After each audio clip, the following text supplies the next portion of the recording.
Very good evening to all of you. मेरी आवाज आप सब लोगों तक आ रही होगी, मैं दिखाई दे रहा हूं?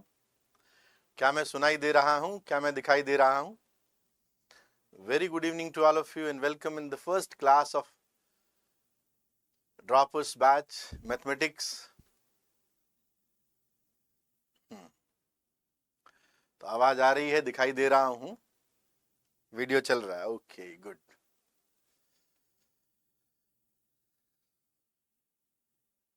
So, welcome in the class of mathematics. Very good evening to all of you. और इसी उम्मीद के साथ पहला सेशन, पहली क्लास शुरू करेंगे कि आप सब लोग स्वस्थ होंगे, मस्त होंगे और अपनी अपनी पढ़ाई में व्यस्त होंगे।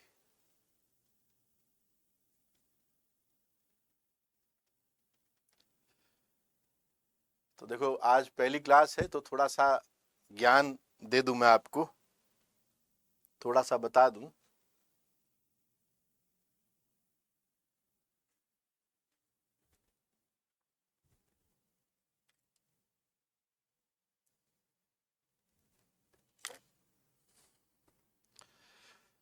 हाँ भाई, नमस्कार नमस्कार।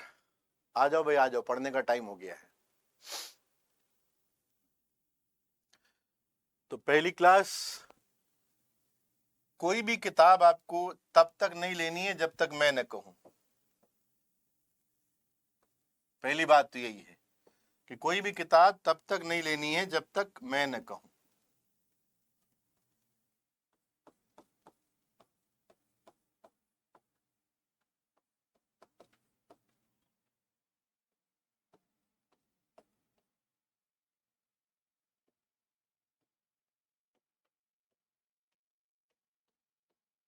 कोई किताब नहीं लेनी है, नो बुक, ठीक है।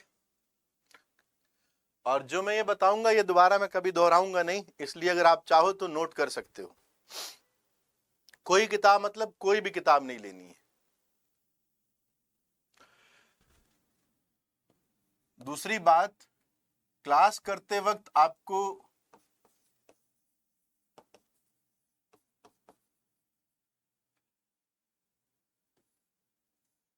दो नोटबुक साथ में रखनी है, एक तो फेयर है, एक रफ है। जो भी क्वेश्चन दूंगा ना, उस क्वेश्चन को आपको पहले रफ में सॉल्व करना है। अगर आपको लगता है कि क्वेश्चन तो मैं डायरेक्ट कर लूंगा तो तुम डायरेक्टली फेयर में भी कर सकते हो, ठीक है। ये जहां पर जो भी बातें होगी ना, they all are about mathematics. अगर आप इसको मैथ्स से कोरिलेट नहीं कर सकते तो डाउट है भाई, आईआईटी जेईई वाला डाउट है पहली क्लास में ही, ठीक है। तो ड्यूरिंग द क्लास आपको ये चीजें ध्यान में रखनी है कि मुझे दो नोटबुक के साथ में बैठना है, एक फेयर होगी, एक रफ होगी। और कोशिश ये करना कि पूरी क्लास आप चेयर पे बैठ के टेबल पर सामने अपनी नोटबुक को रखकर, अपने डिवाइस को रखकर उससे करो, ठीक है। तीसरी बात, डेली का जो भी होमवर्क दिया जाए, आज तो शायद कोई होमवर्क नहीं होगा, पर आपको डेली होमवर्क करना है और कुछ नहीं, नथिंग, कुछ नहीं करना, आपको डेली होमवर्क करना है। जो भी आपको होमवर्क कह दिया जाए कि आपको ये करना है, वो करना है, ठीक है। चौथी बात, अब होमवर्क के अंदर क्या क्या मिलेगा भाई? होमवर्क के अंदर जो जो मैं कहूं उसमें आपका डीपीपी हो सकता है, उसमें आपके क्लास के बाद में जो क्वेश्चंस देता हूं जिनको मैं जनरली पीडीपीपी बोलता हूं, PDPP DPP is daily practice problem,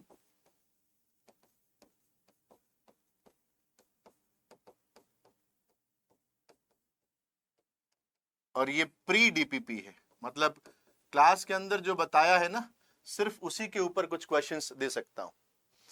और डीपीपी जो है इट कवर्स, अभी तो जैसे पहला चैप्टर है तो ज्यादा नहीं दूंगा, जैसे जैसे चैप्टर्स कवर होते जाएंगे वैसे वैसे मिक्स्ड डीपीपीज मिलेंगे, मिक्स क्वेश्चंस होंगे चैप्टर्स के, ये मिक्स क्वेश्चंस होंगे, ठीक है। और जैसे मॉड्यूल है, और फिर आपके पास में जो स्टैंडर्ड टेक्स्ट बुक्स हैं वो मैं बता दूंगा कब कब कौन कौन सी किताब लेनी है, स्टैंडर्ड बुक्स, ठीक है, ये डेली होमवर्क आपको करना है। ठीक है,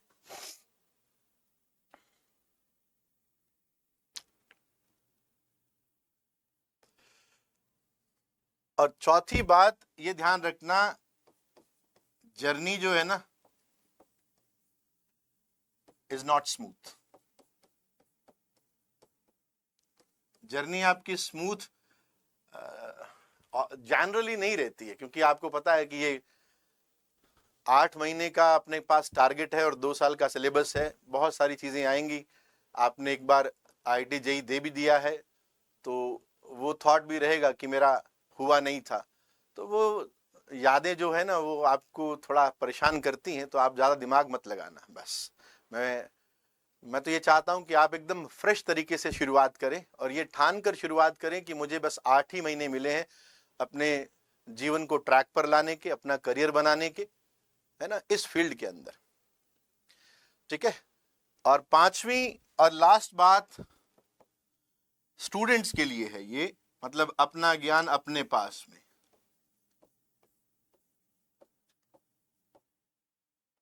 बांटना नहीं है, आपका ज्ञान आपके पास में रहे, बस ये चीज ध्यान रखना।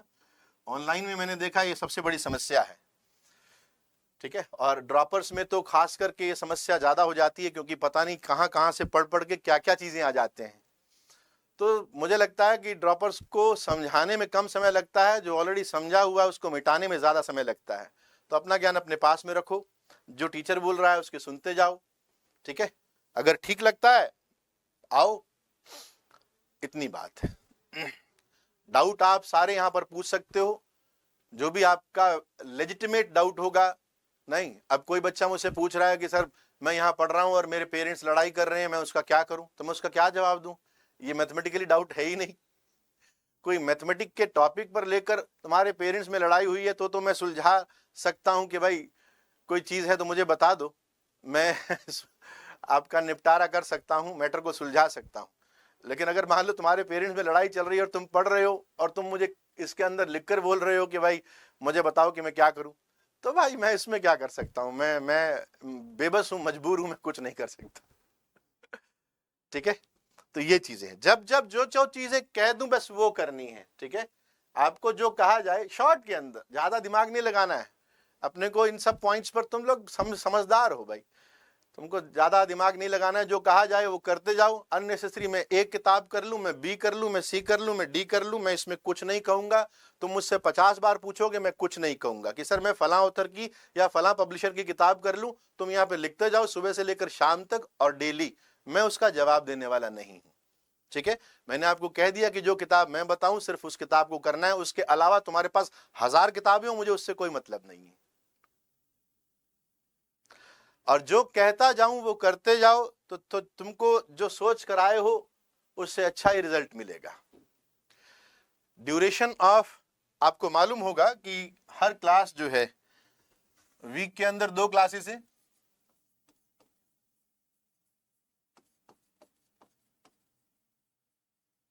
है ना, मतलब आपकी हर डे एवरी डे क्लास होगी, एवरी डे क्लास है। 2 क्लासेस पर वीक नहीं, इसको ऐसे बोलते हैं, मतलब हम लोगों की भाषा है ये। आपकी 6 क्लासेस पर वीक होंगी, एवरी डे क्लास होगी। 2 क्लासेस पर वीक वाली हमारी टीचर की लैंग्वेज है कि डेली क्लास होना। और इस क्लास के अंदर सिर्फ और सिर्फ IIT JEE मेंस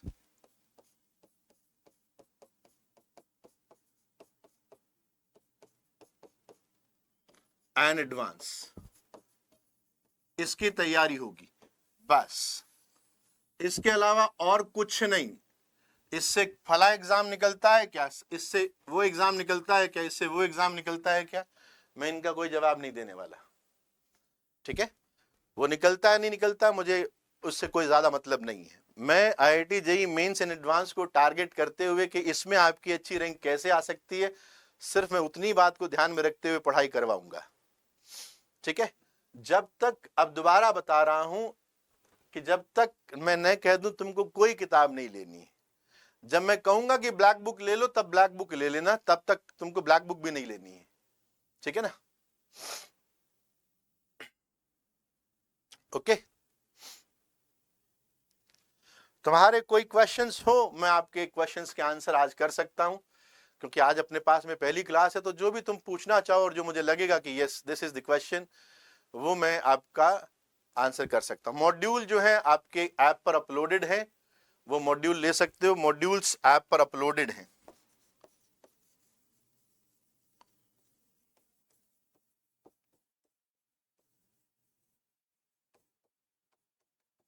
ऐप पे अपलोडेड है, वो आप ले सकते हो, ठीक है?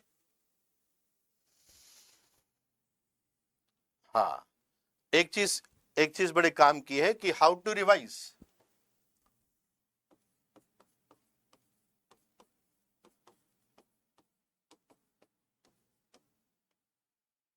अगर तुम रिवाइज करना चाहते हो तो सबसे पहली बात यह है कि क्लास के साथ साथ में चलना।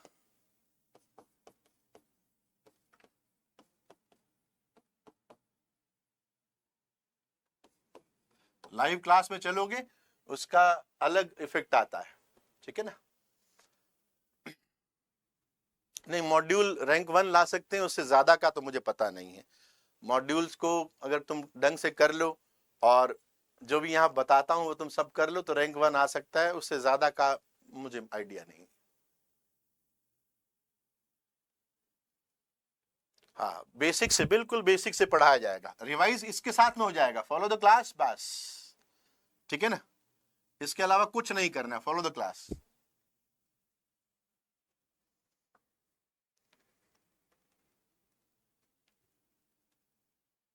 चैट बहुत तेजी से चलती है भाई।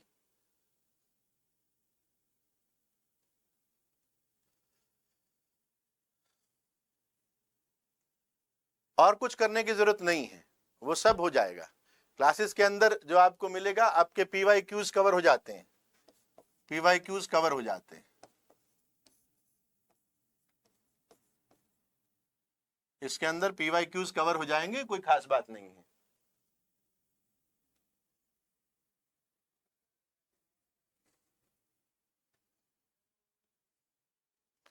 हाँ, बिल्कुल बेसिक से पढ़ाया जाएगा।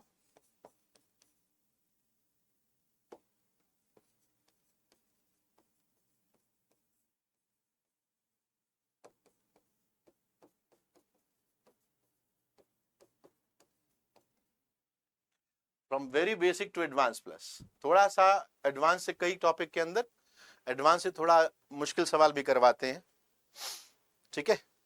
हाँ, अब तुमको पढ़ना कितना है, तो पढ़ाई के लिए कितने घंटे चाहिए, इससे ज्यादा अच्छा सवाल पता है क्या है? कि बाकी चीजों के लिए कितने घंटे निकालूं सर, बाकी चीजों के लिए कितने घंटे निकालूं, how many hours, how many hours for other things, this is the question. How many hours for studies नहीं है ना, गलत क्वेश्चन पूछ रहे हो, how many hours for the other things, ठीक है ना?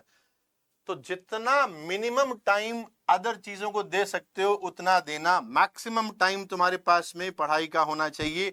ड्रॉपर हो कम से कम 6+ आवर्स तो होने ही चाहिए अपार्ट फ्रॉम द क्लासेस, ये मिनिमम है। इससे ज्यादा भी कर सकते हो, 8 घंटे निकाल सकते हो, 8 to 10 आवर्स भी निकाल सकते हो। 8 घंटे सोने के निकाल दो बस, बाकी का काम थोड़ा जल्दी जल्दी करके बस पूरे टाइम पढ़ाई करो, ठीक है? मैंने ये चीज भी लिखी है यहां पर, अगर तुमने पढ़ी नहीं तो मैं बता दूं, ये बड़ी इंपॉर्टेंट है, बच्चे अक्सर इसको भूल जाते हैं। क्या करवाना है, कंटेंट क्या रहेगा, सीक्वेंस क्या रहेगी, ये सब छोड़ दो, ये मुझ पे छोड़ दो, है ना? और सिलेबस तुमको बता ही दिया गया है कि 15 दिसंबर तक या 25 दिसंबर, 24 दिसंबर तक, शायद 24 दिसंबर तक आपका सिलेबस पूरा हो जाएगा, ठीक है ना? ये चीजें। तो अब जरा पढ़ाई पर आ जाते हैं, शुरू करते हैं।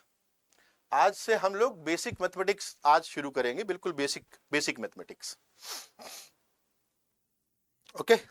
और उम्मीद करता हूं कि तुम सब लोग सिंसियरली पढ़ोगे और तुमको ज्यादा कहने की जरूरत नहीं पड़ेगी। अक्सर मैंने ड्रॉपर बैच में देखा है कि कहने की जरूरत नहीं पड़ती, क्योंकि उनको मालूम है कि समय कितना कीमती होता है, वो ये जानते हैं। तो ज्यादा अपन इस पे भी बात ना करें कि ठीक है, ये बात समझ में आ गई।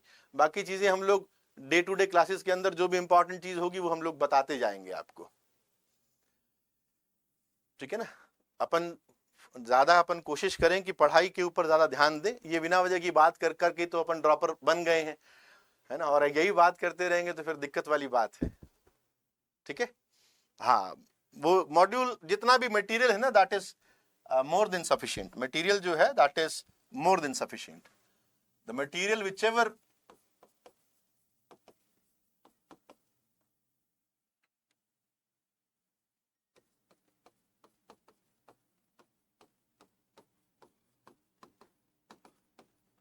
ये टाइम टेस्टेड मटेरियल है भाई, है ना। ऐसे ही कल ही बना के आज तुमको दे रहा हूं ऐसा नहीं है। ये टाइम टेस्टेड मटेरियल है, इसी को पढ़ के रैंक्स आई हैं, और पढ़ने पर ज्यादा ध्यान देना, ठीक है। बाकी आपकी चैट बहुत तेज चलती है, तो इसलिए सारे क्वेश्चंस के आंसर करना पॉसिबल नहीं हो पाता, ठीक है। हाउ मेनी आवर्स का बता दिया है कि how many hours should I study. तुम बाकी चीजों के लिए टाइम निकाल लो कि इतना टाइम मुझे बाकी चीजों के लिए देना है। 2 घंटे बहुत होते हैं बाकी चीजों के लिए। 8 घंटे निकाल लो तुम्हारे सोने के लिए, 1 घंटा निकाल लो, 2 घंटे निकाल लो आपके रिक्रिएशन के लिए, कि भाई खेलना है, घूमने जाना है, 2 घंटे भी निकाल लिया। 2 घंटे खाना वाना नहाना धोने के लिए निकाल लिया, 4 घंटे ये हो गए, 8 घंटे तुम्हारे वो हो गए, 12 घंटे बचे हैं, जिसमें 6 घंटे तुम्हारी क्लास में ले जाएगी, 6 घंटे तुम पढ़ लोगे, इतना है। जिसको 6 घंटे की नींद पूरी लगती है तो वो 6 घंटे के बाद में 2 घंटे एक्स्ट्रा पढ़ सकता है, ठीक है ना। नोट साथ साथ में बनाने हैं, नोट साथ साथ में बनाने हैं। मैंने बता दिया था आपको कि नोट्स के लिए आपका ये जो था, ये ड्यूरिंग द क्लास आपको करना क्या है। नोट्स अगर तुम अपने हाथ से नोट्स बनाते हो ना, तो उसका इफेक्ट ये पड़ता है कि ज्यादा याद रहता है, ज्यादा समझ में आता है, ठीक है। हाउ मेनी क्वेश्चंस है ही नहीं, how many questions is not a question. जितने क्वेश्चंस मिल जाएं, जितने होमवर्क में दिए जाएं, वो सारे क्वेश्चंस आपको करने हैं, ठीक है। बस ये ध्यान रखना, जब भी कोई गलती होती है ना, कोई भी गलती हो तुमसे, गलती हो जाए क्वेश्चन के अंदर, मान लो कोई क्वेश्चन कर रहे हो और उसमें गलती हो गई, तो तुम उसको ना, जैसे मैं बच्चों को देखता हूं, वो ऐसे स्टार बना के लिख देते हैं कि मैंने यहां पर ये करना था और मैंने ये किया, तो वो उनको याद रहती है। और जब वो रिवाइज करते हैं तो वो इस पॉइंट को देख लेते हैं कि अच्छा, इस क्वेश्चन के अंदर मैंने ये गलती कर ली थी, अब आइंदा से मैं ध्यान रखूंगा, गलती नहीं करूंगा, ठीक है। आपको जो भी मैं दूंगा ना, जो मॉड्यूल दूंगा, उसके वीडियो सॉल्यूशंस मिल जाएंगे, मॉड्यूल के वीडियो सॉल्यूशंस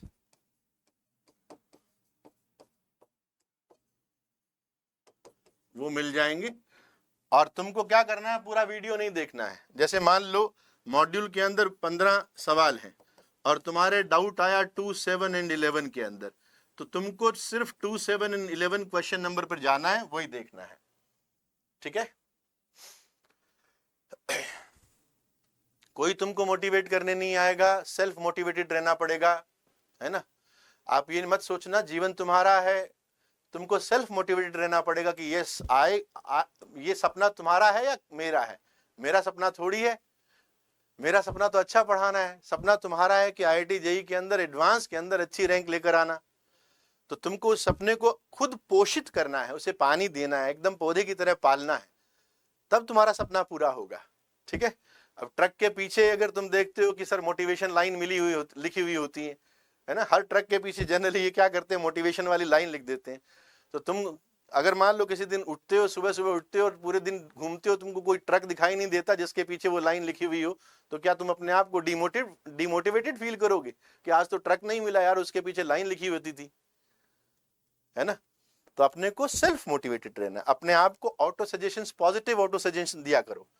ऑटो सजेशंस जानते हो, अपने माइंड को पॉजिटिव ऑटो सजेशंस दिया करो। हमेशा अपने माइंड को कहा करो कि ये मैं कर सकता हूं, yes I can do, in fact इससे भी अच्छा आई एम डूइंग, इससे ज्यादा बेहतर है मैं कर रहा हूं भाई। आई कैन डू नहीं, मैं कर सकता हूं मॉड्यूल के ऊपर, मैं कर नहीं रहा हूं, उसका भी कोई फायदा नहीं है। ठीक है, बात समझ गए? तो चलो अपन शुरू करते हैं। आवाज काफी काफी सही है क्योंकि मैं यहाँ देख देख पा रहा हूं। वो आपके सिस्टम के अंदर आवाज बढ़ा लो।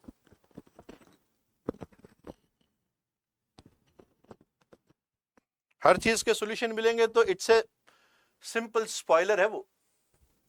अगर बच्चे को हर चीज के सॉल्यूशन दे दिए जाए ना तो बच्चा खत्म है, फिनिश, फिर उसका कुछ नहीं हो सकता।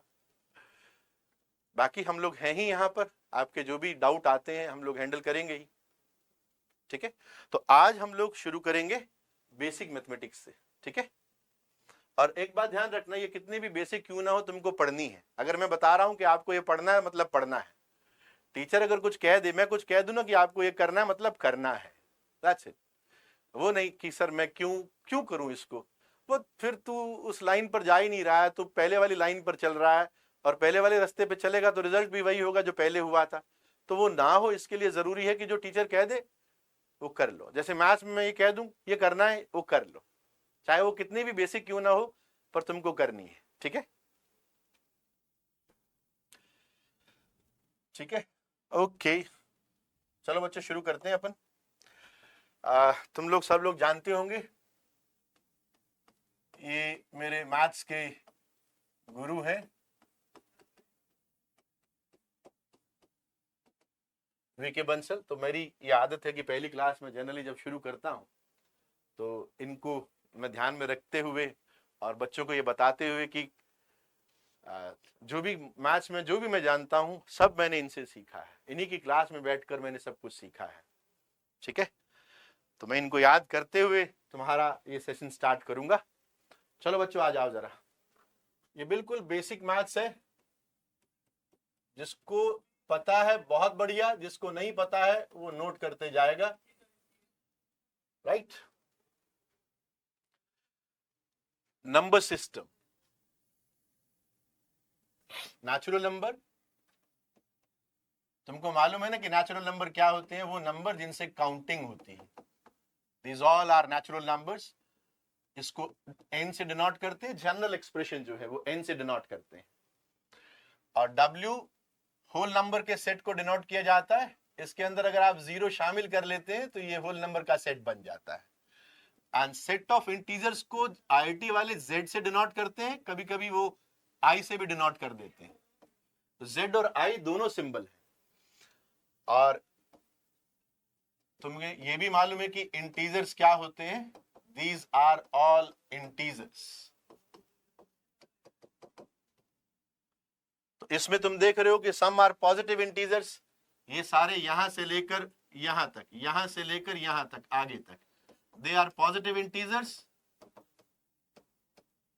एंड यहां से लेकर यहां तक दे आर नेगेटिव इंटीजर्स। और ये जो जीरो है, neither positive nor negative, neither positive nor negative।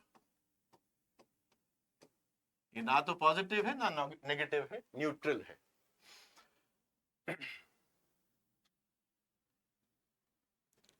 ठीक है,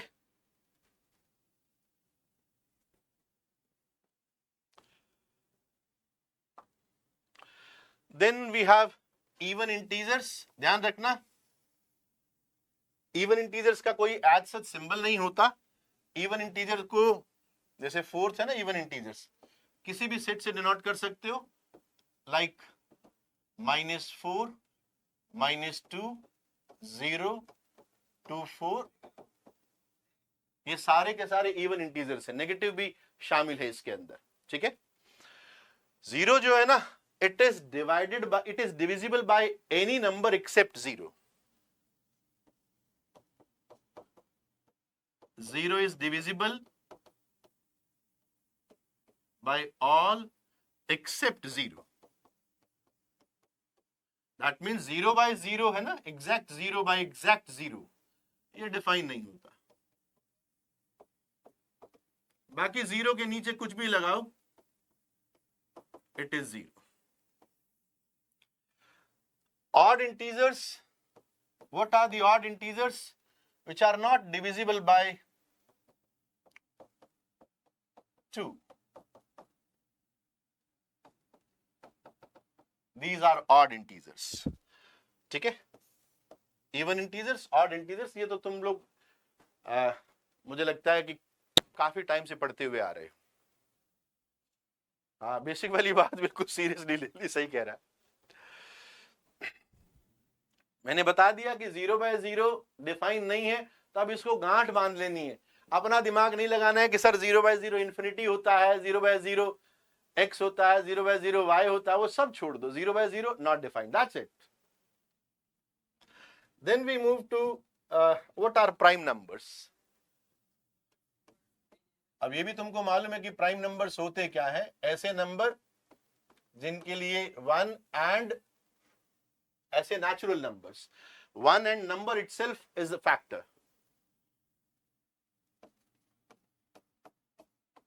Those natural numbers, 1 and number itself, are only factors. Only factors except 1. 1 को प्राइम में कंसीडर नहीं किया जाता. ठीक है, मतलब लाइक जैसे 2 है, 3, 5, 7, 11, 13, 17, 19 and so on. They are the prime numbers. ये अकेला even prime है. It is only even prime. बाकी सारे odd है. ठीक है, तो these are the prime numbers. तुमको मालूम है कि they are infinite in numbers. Then we have composite numbers, those numbers which are not prime. ऐसे numbers जो prime नहीं है उनको composite बोलते हैं. ठीक है ना, जैसे 4, 8, 10 etc. They are composite numbers. फिर है co-prime और relatively prime. ये बड़ा यूज होता है, ये ध्यान से समझ लेना.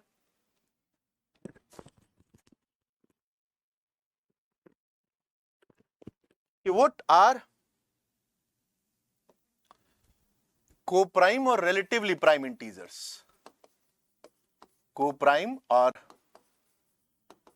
relatively prime integers. ऐसे integers, बात इंटीजर पर हो रही है, ऐसे इंटीजर्स जिनके अंदर हाईएस्ट कॉमन फैक्टर HCF वो 1 हो.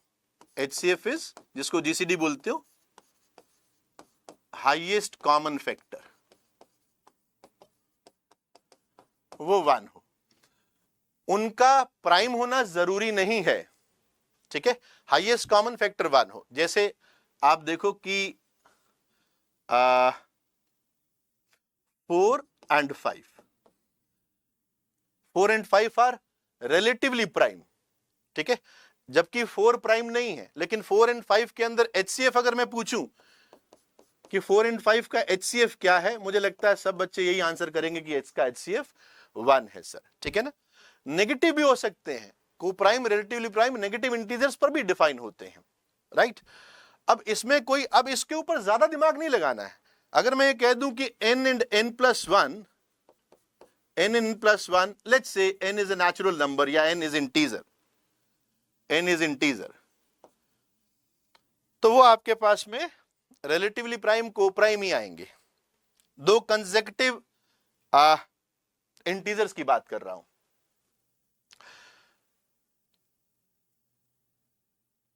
अगर मैं कहूं कि 2 प्राइम है, चलो मुझे बताओ जरा, P1 and P2 are primes, तो क्या P1 P2 का जो पेयर होगा क्या वो रिलेटिवली प्राइम होगा? जरा जवाब दो चैट के अंदर, मुझे बताना जरा कि अगर P1 and P2 if they are 2 primes, तो क्या P1 P2 का जो पेयर होगा वो रिलेटिवली प्राइम होगा? हमेशा होगा? क्या ये P1 P2 का पेयर हमेशा ऑलवेज रिलेटिवली प्राइम रहेगा? आरपी रिलेटिवली प्राइम रहेगा ना? हमेशा रहेगा भाई। जब तुमको दिखाई दे रहा है प्राइम को डिफाइन कैसे किया गया, तो उससे तो P1 P2 का कोई भी पेयर पकड़ोगे, अगर P1 और P2 दोनों प्राइम है तो वो हमेशा को प्राइम तो रहेंगे ही ना। कुछ भी ले लो, एनीथिंग 2n19 प्राइम पर तो होल्ड करता ही है कि अगर दो प्राइम होंगे तो वो तो रिलेटिवली प्राइम हुए ही ना। रिलेटिवली प्राइम सारे प्राइम को तो शामिल करता ही है, इंटीजर पर भी एक्सटेंड हो जाता है definition.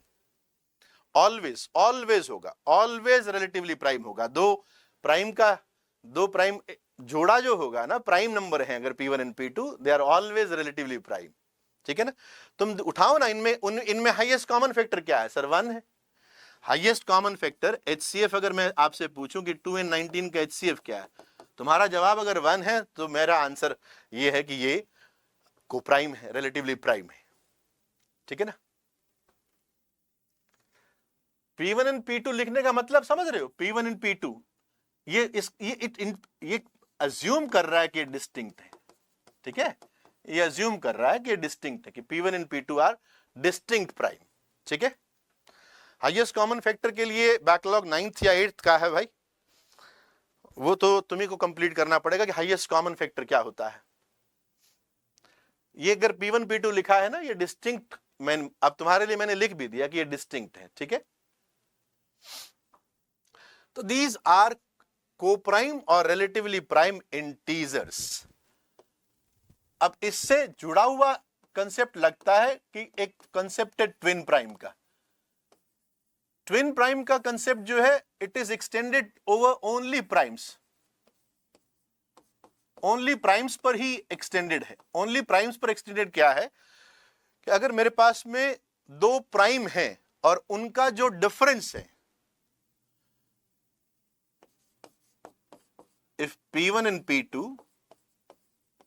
are two distinct primes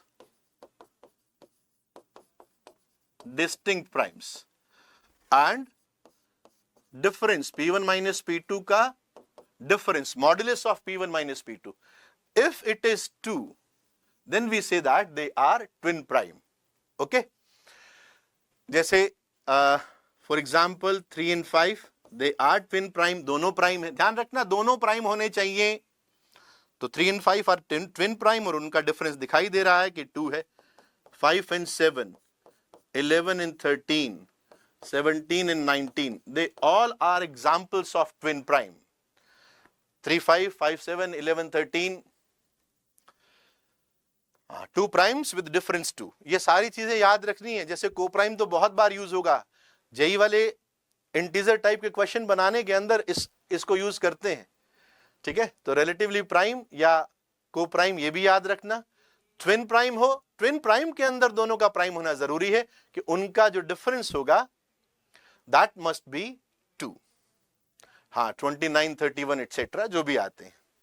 हाँ आगे चलता जाएगा भाई, प्राइम तो इनफाइनाइट है, चलता जाएगा, रुका थोड़ी है, ये चलता जाएगा। एग्जाम्पल के लिए तुम समझ गए। अब nobody is going to ask you कि व्हाट इज वो मैक्सिमम ट्विन प्राइम का जोड़ा लेकर आओ, कोई नहीं पूछने वाला। ठीक है? जिसके साथ भी पॉसिबल है उनकी बात कर रहा हूं। दो के साथ पॉसिबल नहीं है तो छोड़ दो दो को। जिद थोड़ी है कि दो को लेकर आना है। सर दो के साथ में कौन आएगा, उसका ट्विन प्राइम बताओ, ये कौन सा क्वेश्चन है?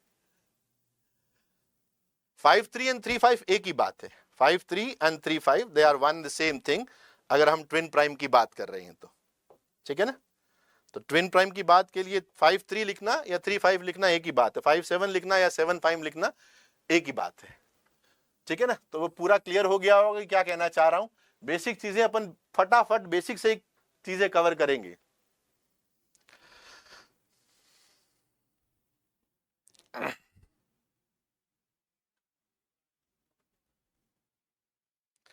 अब ये जानने की जरूरत नहीं है, अगर काम आता तो बता देता कि एवरी प्राइम ग्रेटर और equal 5 can be written is 6k + 1 6k - 1।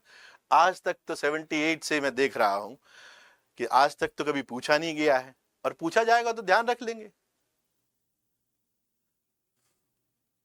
हाँ, पेयर्स कम हो जाएंगे, वो जैसे जैसे आगे जाते जाओगे ना स्पार्स हो जाते हैं, डेंसिटी कम हो जाती। अभी तो तुम देख रहे हो ना ट्विन प्राइम ऐसे मिल रहे हैं, खटाखट मिल रहे हैं, 3 5 5 7 11 13 17 19, है ना, ऐसे मिल रहे हैं। पर आगे जैसे जाएंगे इतना इजी नहीं होगा ट्विन प्राइम ढूंढना। डिविजिबिलिटी क्राइटेरिया मुझे लगता है कि तुमने पढ़ा हुआ होगा। जैसे अगर मैं आपसे पूछूं कि चलो यहां से एक चलो टेबल बनाते हैं,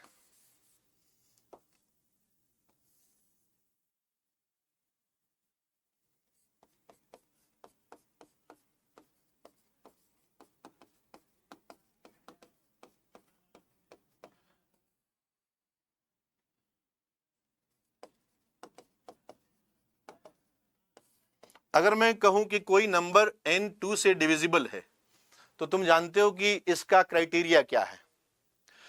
कोई नंबर 2 से डिविजिबल है तो इसका मतलब तुम कह सकते हो कि वो इवन नंबर है सर, या यूं कह सकते हो कि सर यूनिट प्लेस पर, उसके यूनिट प्लेस पर 0 2 4 6 8 कुछ भी आ सकता है, ठीक है ना।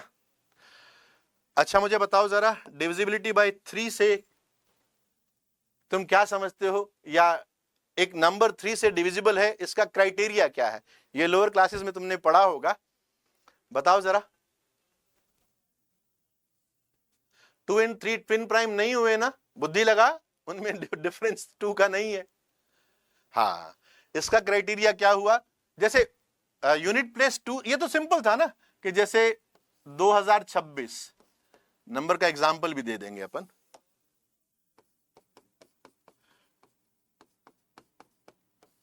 कि 2026 के यूनिट प्लेस पर सर आपने देख लिया 6 आ रहा, वो इवन है, इसका मतलब ये 2 से डिविजिबल है। और 3 से डिविजिबिलिटी का क्राइटेरिया क्या है,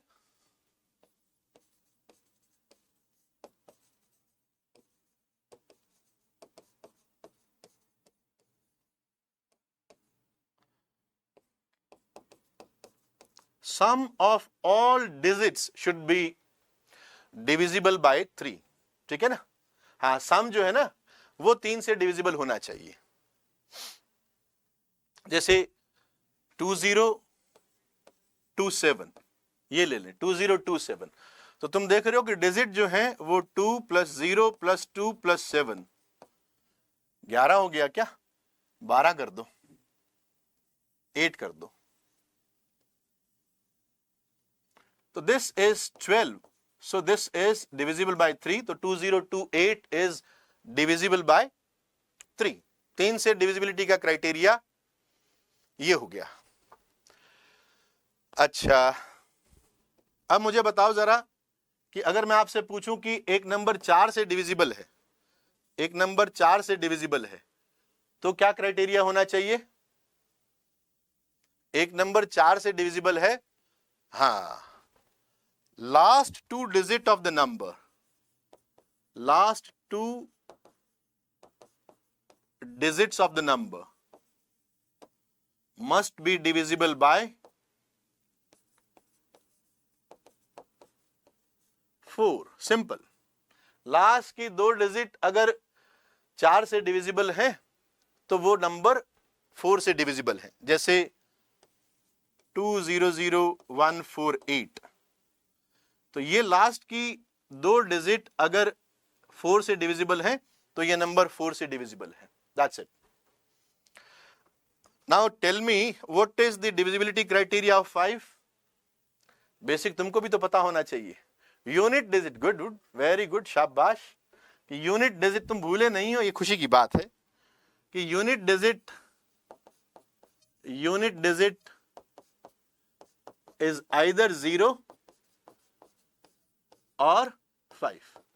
जैसे सिंपल एग्जांपल लूं, 2000 ले लो, 2005 ले लो, तो यूनिट डिजिट पर 0 आ जाए या 5 आ जाए तो हम बोलते हैं कि दिस इज डिविजिबल बाय 5, ठीक है। अच्छा, if I ask you what is the divisibility criteria of 6, चलो अब देखता हूं कि इफ आई आस्क यू कि भाई डिविजिबिलिटी क्राइटेरिया ऑफ 6 बताओ, तो तुम क्या कहोगे कि सर एक इवन नंबर जिसकी डिजिट का सम 3 से डिविजिबल है ना। मतलब divisibility bye 2 and 3, divisible by 2 and 3, कि सर एक इवन नंबर जिसकी डिजिट का सम 3 से डिविजिबल हो जाए, ठीक है ना, एक इवन नंबर जिसकी डिजिट का सम 3 से डिविजिबल हो जाए, राइट। जैसे अपन ने 2028 लिखा था ना, 2028, तो वो इवन नंबर था, एग्जाम्पल वही काम में आ जाएगा कि सर 2028 ले लो, okay okay. Then this is, आपको ये याद रखना है, डिविजिबिलिटी बाय 7 का क्राइटेरिया। ये दो चीजें मैं याद करवाऊंगा कि divisibility bye 7 and divisibility bye 11, okay. कि 7 से डिविजिबल होने का, इसको चाहो तो तुम लिख सकते हो, क्योंकि बाकी के क्राइटेरिया मैंने देखा है, मैं इसलिए लिखा है मैंने ताकि तुम भी लिख पाओ। मैंने देखा है अपने टीचिंग करियर के अंदर कि बच्चों को 6 तक की डिविजिबिलिटी का क्राइटेरिया पता है, 8 का पता है, 9 का पता है, 10 का सबको पता है, लेकिन 7 और 11 का डिविजिबिलिटी क्राइटेरिया भी इंपॉर्टेंट है, इसको ध्यान में रखना। कि अगर कोई पूछे कि 7 से कोई नंबर डिविजिबल है तो क्या करना है, ये देखो जरा, last digit of a number is doubled and then subtracted from the rest of the number, और दो आंसर अगर 0 आ जाए या डिविजिबल बाय 7 आ जाए तो हम बोलते हैं कि ये नंबर 7 से डिविजिबल है। फॉर एग्जाम्पल, एक कोई नंबर क्या लिखा है, 10668 ये लिखा है, तो ये जो है ना, ये जो नंबर है इसको डबल कर दो, और रिमेनिंग डबल किया मतलब 16 हो गया, और रिमेनिंग नंबर बचा 1066। अगर इसमें से 16 घटा देते हैं तो 1066 में से 16 गए, 1050 आ गया, है ना, 1050 आ गया, सही बोल रहा हूं क्या, 1050 आ गया। अब 1050 पर भी बात नहीं बैठ रही है तो आगे चले जाओ कि सर 1050 पर भी दिखाई नहीं दे रहा है, क्योंकि 7 से डिविजिबल है या नहीं पता, तो मैंने क्या किया, इसके ऊपर भी वही क्राइटेरिया लगा दिया कि लास्ट डिजिट का डबल किया और इसमें से घटा दिया, तो 2 into 0 घटा दिया, सर 2 into 0 तो 0 हो गया, तो ये 105 रह गया, है ना। किसी को यहां पर भी दिक्कत है कि सर 105 7 से डिविजिबल है या नहीं डिविजिबल, मुझे नहीं समझ में आ रहा, तो दोबारा लगा दो, ठीक है।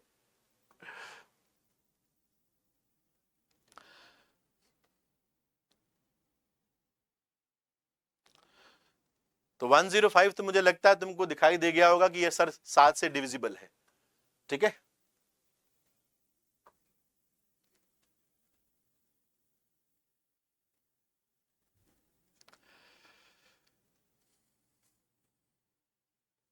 आ 15 into 7 105 होता है, तो बस इसको याद रख लेना है कि दिस इज द थिंग।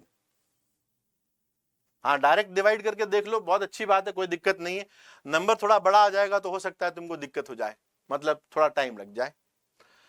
अब देखो, ये तो तुम समझ गए होंगे कि कोई भी नंबर तुमको दिया होगा और बोलेगा कि 7 से डिविजिबिलिटी बताओ है या नहीं है, तो तुम ये काम करना कि उसकी यूनिट डिजिट को पकड़ना, उसका डबल कर देना, रिमेनिंग नंबर से उस नंबर को सबट्रैक्ट कर देना, जो रिजल्टेंट है अगर वो 0 आता है या 7 से डिविजिबल आता है तो वो नंबर 7 से डिविजिबल है, नहीं तो नहीं है। हाँ बिल्कुल बिल्कुल कर सकते हो।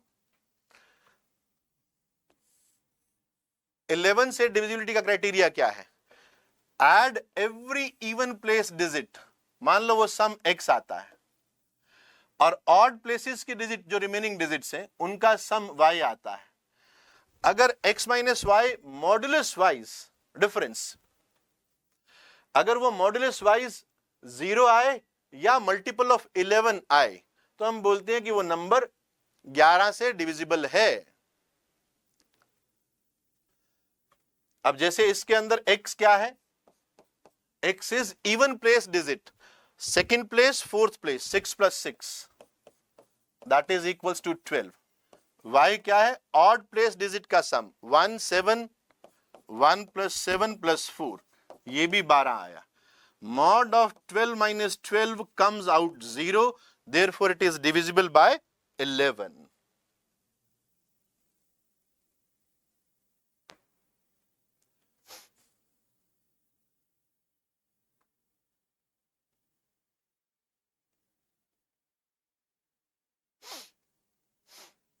ठीक है,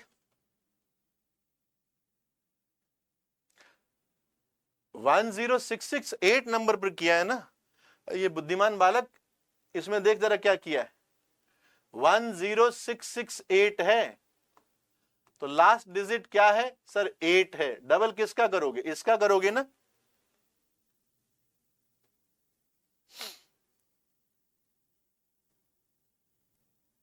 इसलिए तो मैं एकदम लिख दिया मैंने यहां पर कि आप यहां लिख दो, लिख कर देख लो, अब समझ में आएगा तुमको। 11 का क्या है कि आपको जो, जैसे ये नंबर देखो जरा, मैंने नंबर क्या लिया, 16764, 16764। इसमें तुमको इवन प्लेस पर कौन कौन से डिजिट हैं सर, सेकंड प्लेस पर 6 है, ये पहला प्लेस, ये दूसरा, तीसरा, चौथा, पांचवा, और चौथे प्लेस पर 6 है। तो इवन प्लेस की डिजिट का सम क्या हो गया, 6 + 6 दैट इज 12। और ऑड प्लेस कौन कौन से हैं, 1, 3 एंड 5, इन पर डिजिट का सम क्या हुआ सर, 12। इन दोनों का डिफरेंस लेना है, डिजिट के सम का डिफरेंस, तो x - y का मॉड्यूलस, डिफरेंस की बात कर रहा हूं। ओके,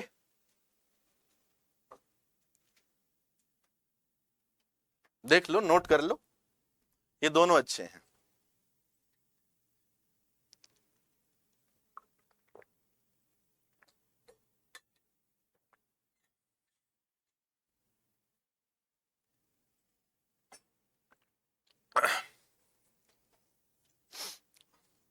अपना ज्ञान अपने पास, इसको दोहराते रहना।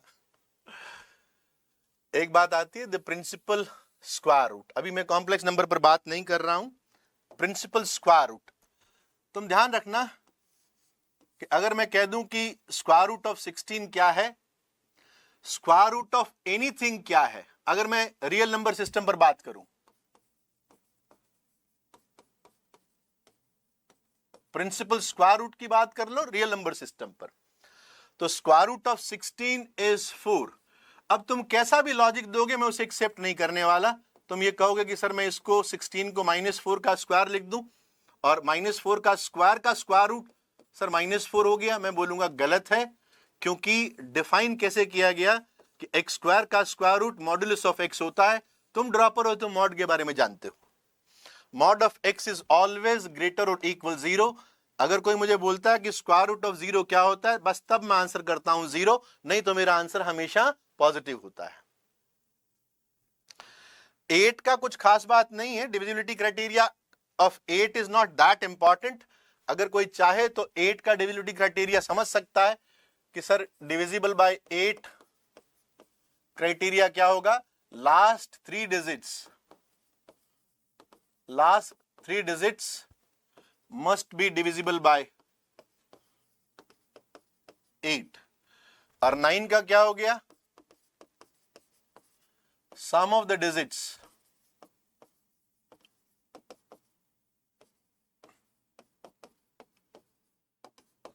ये बड़े आसान है, कुछ खास बात नहीं, ठीक है। sum of the digit should be divisible by 9, 981, देख रहे हो ना।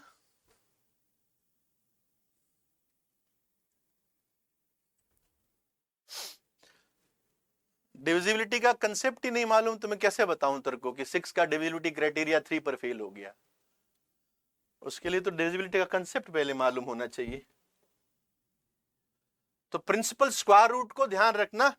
बच्चे क्या करते हैं, कंफ्यूजन हो जाता है उनको कि सर मैं x² = 16 को सॉल्व करना चाहता हूं, तो तेरा आंसर x = +-4 आएगा, इसमें कोई डाउट ही नहीं है।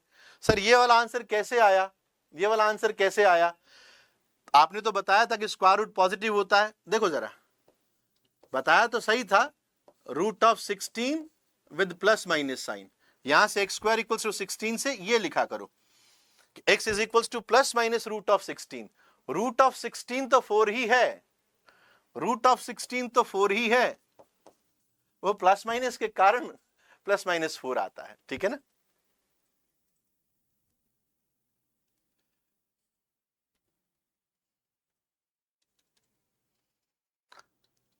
तो 1000 अगर 8 से डिविजिबल है तो क्या हो गया, उसके लास्ट 3 डिजिट 8 से डिविजिबल है ना, खत्म। लास्ट 3 डिजिट मतलब 0, and 0 is divisible by everybody, 0 के अलावा। बता तो दिया,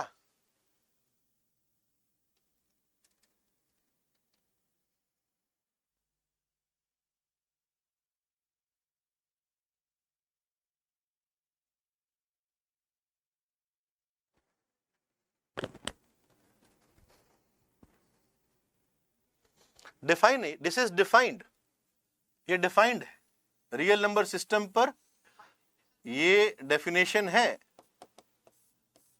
square root of x square की डेफिनेशन है। नॉट ओनली दिस, अगर मैं कहता हूं ना जैसे फोर्थ रूट ऑफ एनीथिंग, जैसे फोर्थ रूट ऑफ एक्स कहा जाए या एक्स की पावर 4 कहा जाए, तो ये भी मॉड ऑफ एक्स होगा। जैसे सिक्स रूट ऑफ एक्स की पावर 6 कहा जाए, ये भी मॉड ऑफ एक्स है, ठीक है ना।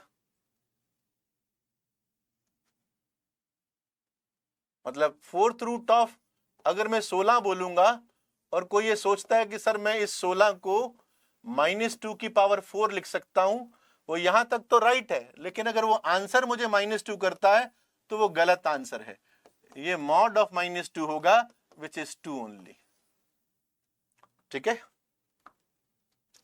तो ये ध्यान रखना, जितने भी इवन पावर वाले हैं ना, 8 की power 8th root of X की power 8, that is mod of X only, ठीक है ना।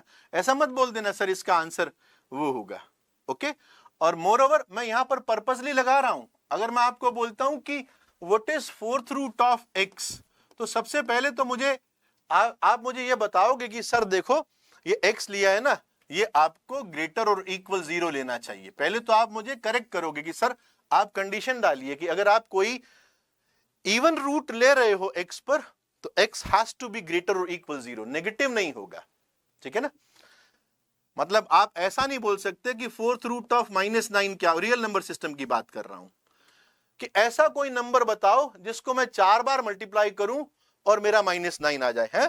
मतलब कोई अल्फा इंटू अल्फा, अगर ये अल्फा कोई बोलता है, alpha into alpha into alpha into alpha, ये -9 आ जाए, ये संभव कैसे हो पाएगा यार, रियल नंबर सिस्टम पर तो ये संभव नहीं हो पाएगा, ओके।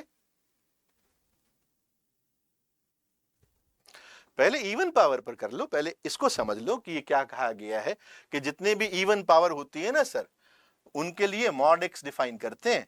और ना केवल ये करते हैं, इनमें जो ये नंबर होता है, चाहे वो ऐसा लिख लो, कोई भी इवन पावर पर लिख लो कि ये सर ये जो नंबर होता है ना, ये ग्रेटर और इक्वल 0 होना चाहिए।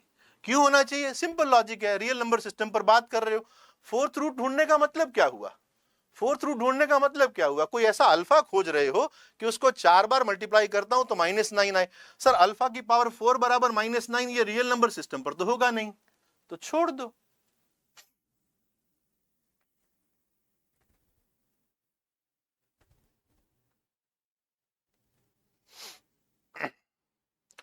ठीक है ना। तो मतलब इवन रूट जो होगा ना, मतलब शॉर्ट के अंदर मैं लिखूं ये 2n ऑफ x की power 2n, so that must be equals to mod of x।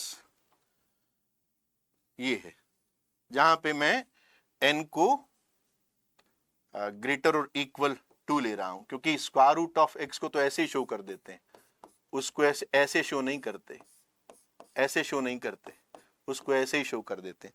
तो मैं n को 1 नहीं ले रहा हूं, ग्रेटर और इक्वल 2 लिख रहा हूं।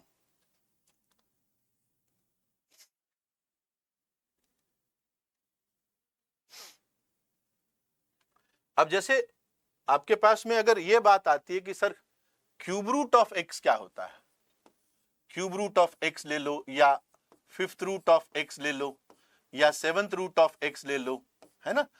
ये तो भाई ये जो है ना, ये सारे रियल नंबर के लिए डिफाइन है, इसके लिए कोई प्रॉब्लम नहीं है। x can be any real number, that means 2n plus 1th root of x, ठीक है, 2n plus 1th root of x where n is some natural number. तो ये तो भाई x बिलोंग्स टू r के लिए डिफाइन है, कोई खास बात नहीं है, नेगेटिव भी ले सकते हो। जैसे -8 का क्यूब रूट है ना, -8 का क्यूब रूट, तो तुम ऐसे समझा करो, जब भी कोई nth रूट समझ रहे हो ना, तो तुम सोचा करो कि यार ये अगर अल्फा है तो मुझसे ये कहा गया है कि alpha into alpha into alpha ये -8 है, मतलब ऐसा कुछ मुझे बताना है अल्फा जो -8 बना दे। तो मुझे लगता है तुम जानते हो कि सर अल्फा इसमें -2 होगा, है ना। अगर आपके पास इनपुट अगर 0 चला गया तो सर 0 हो जाएगा। मतलब इस पे डिपेंड करता है सर, ये x जो है ये रियल नंबर हो सकता है, ये अगर x पॉजिटिव हुआ तो इसका आंसर आपका पॉजिटिव आएगा, और अगर x नेगेटिव हुआ तो इसका आंसर नेगेटिव आएगा, जैसे आपने यहां पर दिखाया कि अल्फा -2 आया। और ये अगर 0 हो गया तो इसका आंसर 0 आएगा, सिंपल है, ठीक है।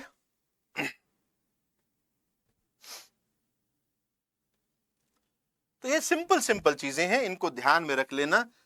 कंफ्यूजन के पॉइंट्स ही तो मैं आपके बेसिक मैथ्स में क्लियर करना चाहता हूं। ये डिफाइन ऐसे किया जाता है, ठीक है, ओके। मतलब कहने का मतलब ये है कि इवंथ रूट डिफाइन करने के लिए हम इनपुट को नॉन नेगेटिव रखते हैं, और ऑड रूट डिफाइन करने के लिए x को कुछ भी रख सकते हो, जैसे मैंने -8 दिया, जैसे यहां पर cube root of let's say 27 भी हो सकता है, तो दैट इज 3, क्योंकि 3 को 3 बार मल्टीप्लाई करते हैं तो 27 आता है। Cube root of 0 that is 0। Input 0 दोगे तो मैं तुमको आंसर भी 0 दूंगा।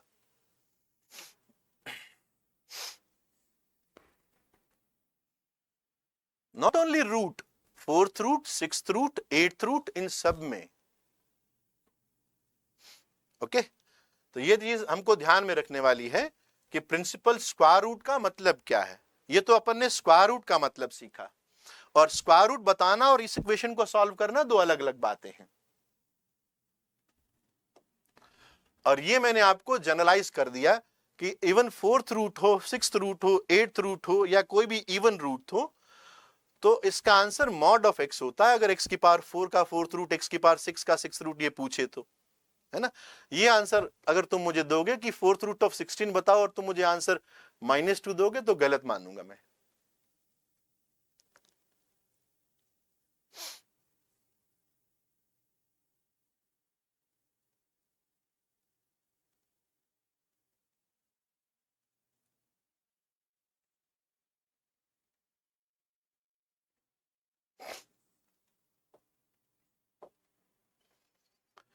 चलो छोटा सा काम करते हैं, हम इन इन रूट्स को सॉल्व करते हैं।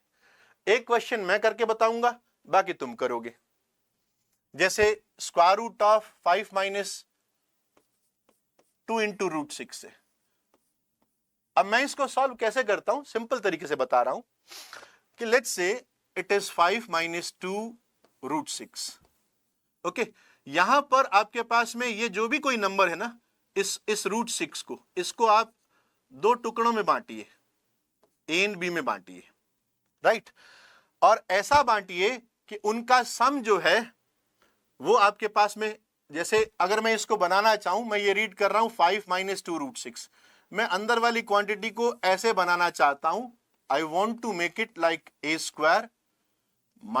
2ab + b²। ये मेरा गाइड का काम करेगा कि आप करना क्या चाह रहे हो, ठीक है। अब मैं a और b तलाश करूंगा कि इनका प्रोडक्ट तो √6 आ जाए, जैसे a is let's say √3 and b is √2, और a² + b² ये मेरा 5 आ जाए, a² + b² 5 आ जाए। तो तुम देख पा रहे हो कि सर a² आपके पास में 3 आ रहा है और b² आपके पास में 2 आ रहा है, इन दोनों का सम 5 है। तो इसका मतलब √6 को आप इस तरह से डिवाइड कर सकते हो। So if I right this, अगर मैं इसको ऐसा लिखता हूं कि भाई 5 जो है ना, इसको आपने लिखा कि √3 का स्क्वायर प्लस √2 का square minus twice of √3 into √2, ठीक है ना। ये बात तो समझ में आ गई होगी। अब अगर तुम इसको ऐसे लिखते हो कि सर मैं इसको ये लिख रहा हूं √2 माइनस √3 का होल स्क्वायर, यहां तक तो मैं कहूंगा बेटा तुमने सही किया है, यहां तक तो कोई गलती नहीं है। लेकिन अगर तुम मुझे इसका आंसर √2 माइनस √3 दोगे तो मैं तुम्हें नेगेटिव मार्क दूंगा कि यार तुमने मुझे स्क्वायर रूट का आंसर नेगेटिव कैसे दे दिया, ये तो गलत बात है, ये तो नहीं दे सकते आप, ठीक है।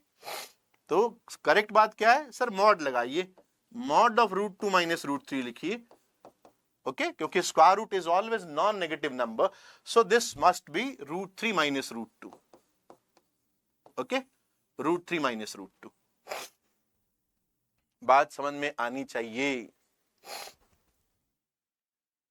अब जरा मुझे मैंने ये समझा दिया, अब मुझे ये करके बताओ 7 + 4√3 का स्क्वायर रूट निकाल के बताओ।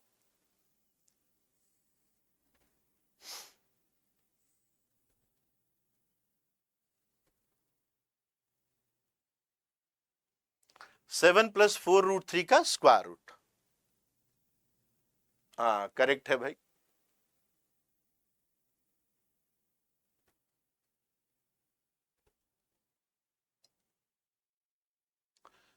7 + 4√3, सब बच्चे करेक्ट ही कर रहे हैं मुझे जितना दिख रहा है। 7 + 4√3 का स्क्वायर रूट। तो मैं क्या करूंगा, मैं तो अंदर वाले नंबर को लेकर आऊंगा कि भाई इसकी स्टडी करनी है।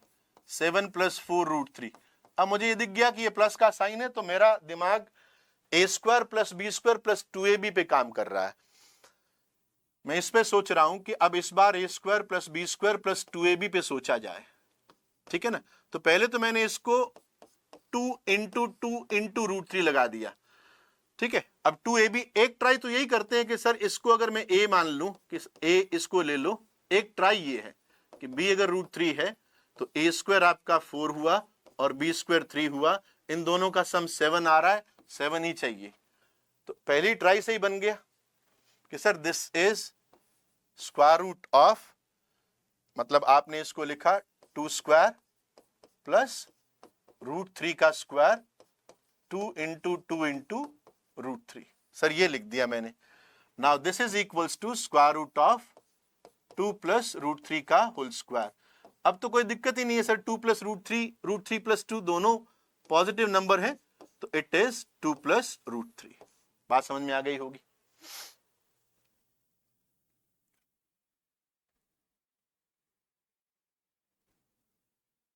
ठीक है। 2 - √3 कहां आ रहा है, 2 + √3 है ना, इट इज 2 + √3। ओके।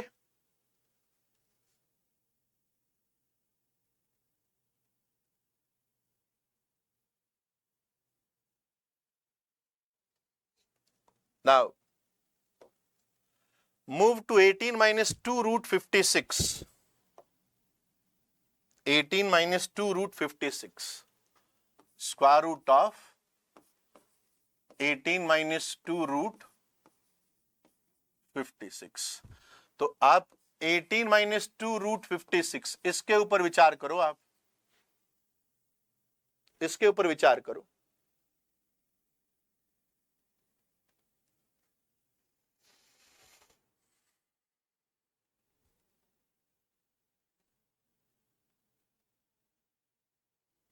क्या करोगे सर, इसके टुकड़े करते हैं, इसके अब √56 पर विचार करना है कि सर इसके टुकड़े किए जाएं, ए एंड बी किए जाएं, सो दैट, अब थॉट क्या चल रहा है, यहां माइनस देख के ये थॉट चल रहा है कि इस बार a² - 2ab + b² बनना चाहिए,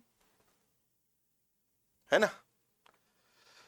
अगर कोई सोचता है कि इसको मैं, देखना जरा, एक बच्चा ये सोच रहा है, मैं उसकी सोच पर जा रहा हूं कि सर मैं इसको 8 ले लूं, देखता हूं सही है या गलत है, इसको मैं √7 ले लेता हूं।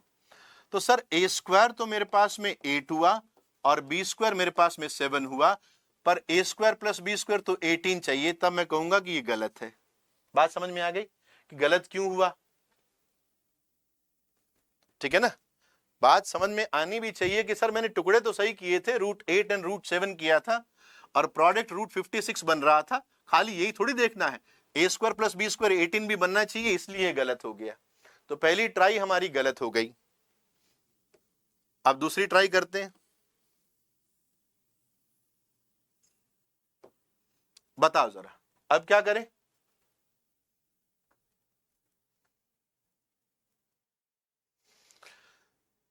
यस, 56 को क्या लिखें सर, थोड़ा सा इसको ऐसे लिख दें क्या, 18 - 2 × 4 पे जा रहा है, क्या जा रहा है ना, 16। तो इट इज √56 इज 4 × यानी 56 इज इक्वल्स टू 4 ×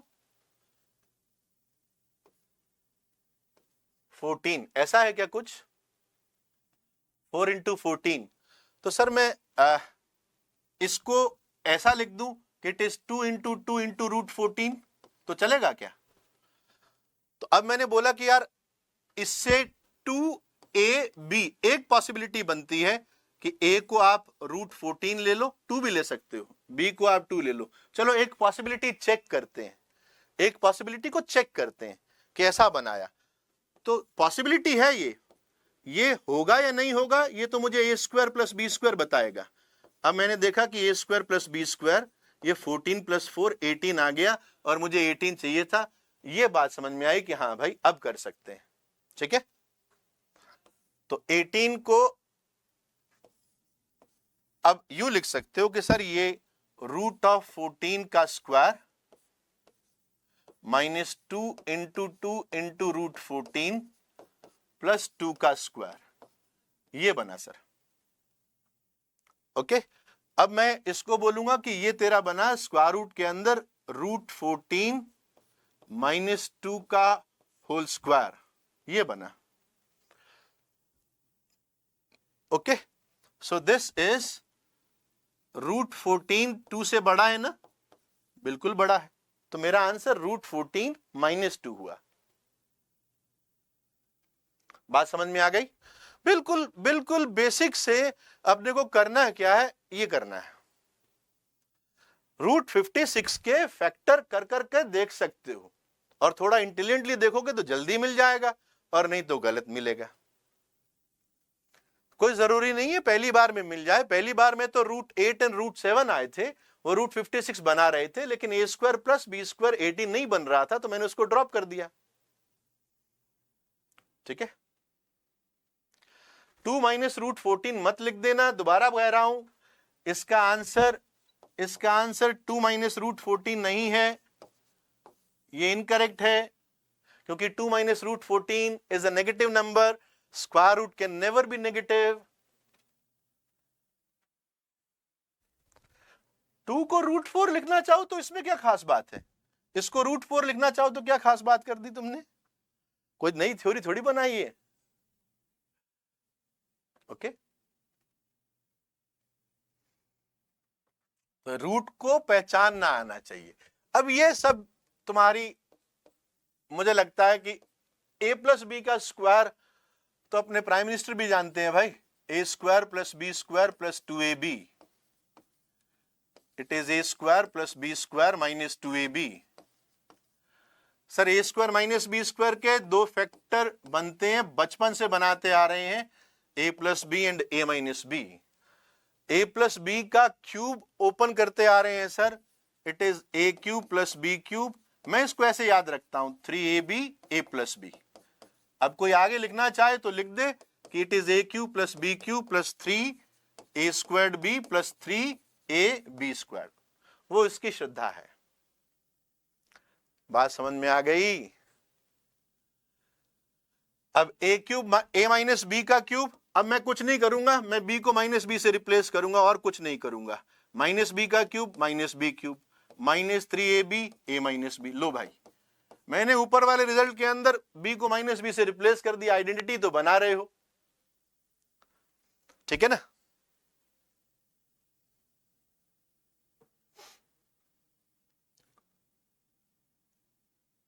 बात समझ में आ गई?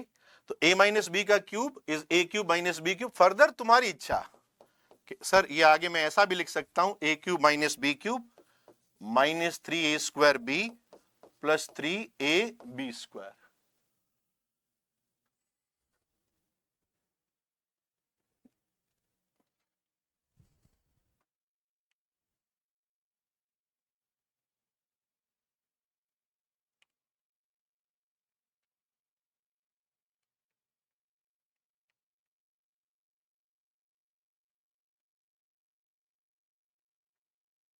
एक मिनट रुको बच्चों।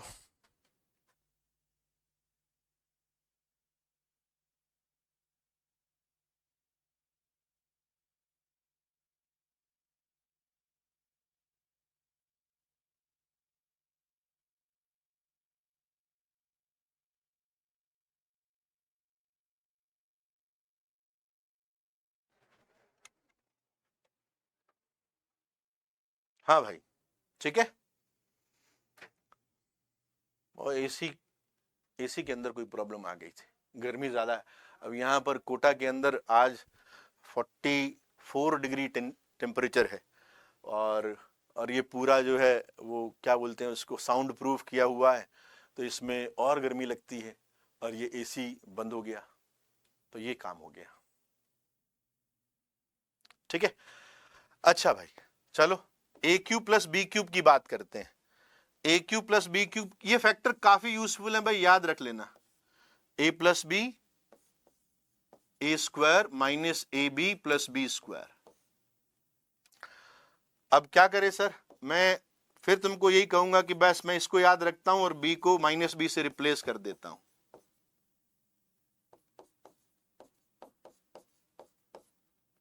ठीक है ना।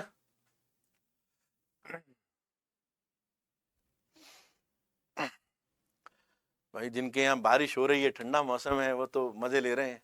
हमारे यहाँ पर कोटा में कुछ बच्चे जयपुर से भी हैं, तो कोटा जयपुर तो पास पास में, यहाँ पर टेम्परेचर तो ऑलमोस्ट सेम रहता है। गर्मियों के अंदर यहाँ पर बहुत ज़्यादा गर्मी पड़ती है, बहुत ज़्यादा, मतलब बहुत ज़्यादा, बहुत ज़्यादा। तो ए क्यूब माइनस बी क्यूब समझ गए, ये तो तुमको पता होगा, है ना।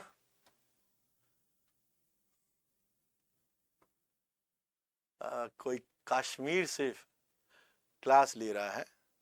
फैजान तुम तो मजे में हो भाई, तुम वास्तव में इंडिया के जन्नत में बैठे हुए हो, और यहाँ कोटा के अंदर तो बहुत गर्मी है।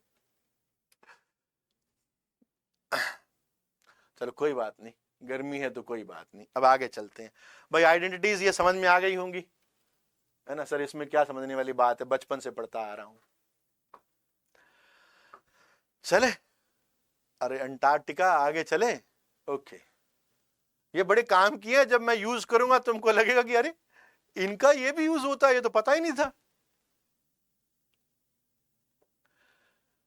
ये अगर तुमको a प्लस बी प्लस सी का स्क्वायर मिल जाए तो मुझे लगता है तुम सबको पता है कि सर ऐसे करते हैं, सबका स्क्वायर कर लेते हैं, A square plus B square plus C square plus 2 time product करते हैं सब सारे दो के possible product, that is 2ab plus 2bc plus 2ac, है ना। अब मैंने लिखा नहीं है, कोई बोले कि सर मैं 4 का पूछूं आपसे, a plus b plus c plus d का स्क्वायर, तो मैं उसको यही बोलूंगा कि भाई एक तो ये लिख ले, A square plus B square plus C square plus D square, individually square कर दे और फिर सारे पॉसिबल प्रोडक्ट कर दे 2 time. Sir A B, A C, A D, B C, B D and C D. वो छूटा तो नहीं है ना। मुझे लगता है तुम समझ जाओगे, तुम तो पढ़े हुए हो। सर 4C2 से देख लो 6 टर्म्स आ रही है नहीं आ रही हैं, 4C2 से देख लिया 6 टर्म्स आ रही हैं तो हो गया सर।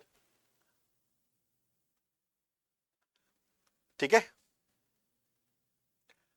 ओके, दिस इज, ये 3 है ना, ये 3 आईआईटी को, ये आईआईटी की फेवरेट है।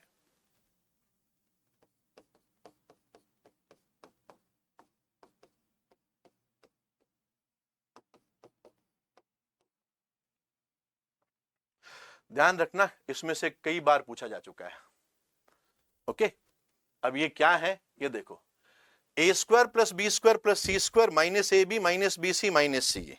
इसको देखना बच्चों, बड़ा सिंपल सा एक्सप्रेशन है, पकड़ में आना चाहिए। ऐसे एक्सप्रेशन पकड़ में नहीं आते, एक बार पकड़ में आ जाए तो ये बहुत आसान होते हैं।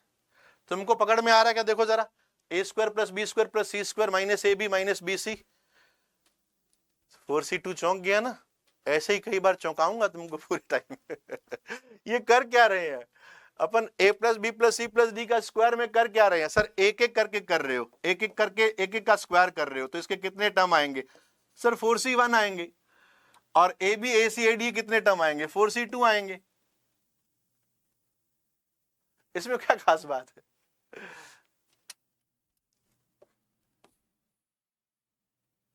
हाँ जी, वेरी गुड, शाबाश, बहुत बढ़िया बेटा पार्थ।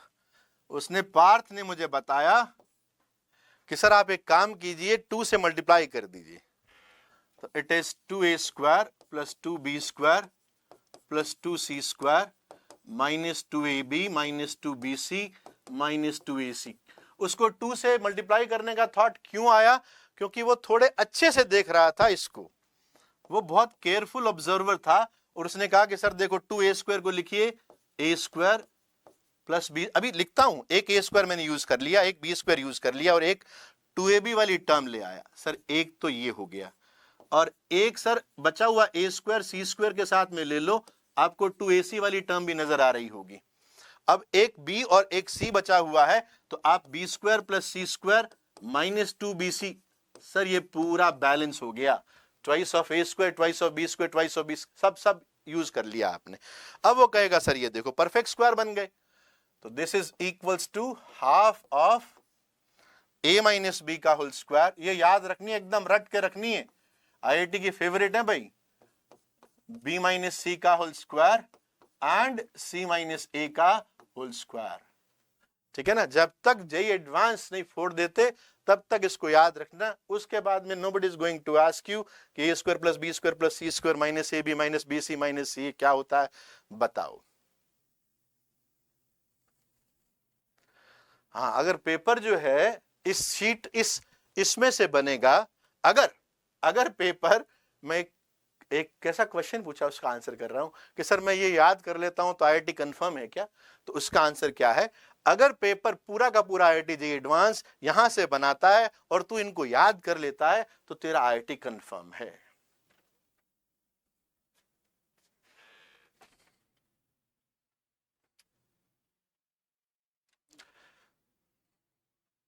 अब जरा ये बहुत ही इंपॉर्टेंट है, this is very important. a³ plus b³ plus c³ minus 3abc, this is, इसके ऊपर कई बार आईआईटी पूछ चुका है, a³ plus b³ plus c³ minus 3abc। बताओ जरा, तुम ही बता दो।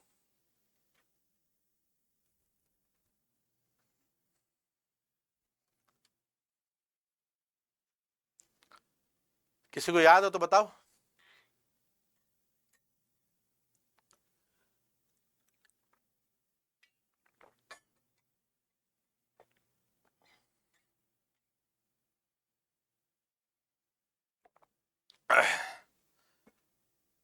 अरे जीरो थोड़ी होता है ये कोई, अगर ए बी सी मैं कुछ भी रखूंगा तो ये जीरो हो जाएगा। हाँ, ऐसी गजब वाली चीज कैसे कर लेते हो?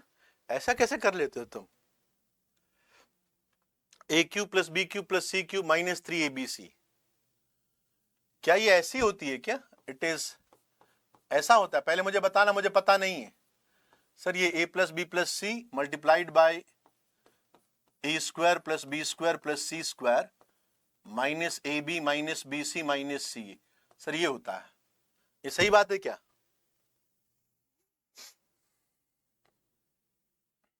हाँ जी, ये सही है क्या? a plus b plus c multiplied by a² plus b² plus c² minus ab minus bc minus c होता है। सही है क्या? सब लोग जवाब दो, एक सही है या गलत है? सही है पक्का? सर अगर ये ऐसा होता है तो आप इसको ऐसा भी लिख सकते हैं, a plus b plus c multiplied by 1/2। Sir अभी इसको देखा था ना, ये खुद ही 1/2 a माइनस बी का whole square b minus c का whole square c minus a का होल स्क्वायर है। सही है ना? 9th में आई थी ना ये। हाँ, अब जरा एक सवाल का आंसर करते हैं। अगर a³ plus b³ plus c³ equals to 3abc हो जाए तो क्या होगा?